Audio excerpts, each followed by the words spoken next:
তোমার একটা কথা বলিবার জন্য ডাকিছি, হ্যাঁ?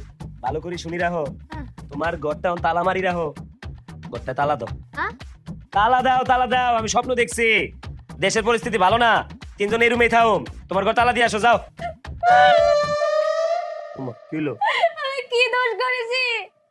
তুমি আমার তালাক দিয়ে যাচ্ছ কিসের জন্য? তোমার সুখের জন্য একটা বিয়ে করালে, তোমার লাগলে আরো দুটা বিয়ে করাবো। আমি তোমার সাথে থাকতে পারবো না, আমার তালাক দিয়ে লাগো। তালাকের কথা কোন সময় কইলাম? কিও এ সেরি, তুই বুঝা তো সতীন রে, তুই এক বয়রা, তোর বয়রা সতীন তুই বুঝাবি, বুঝা।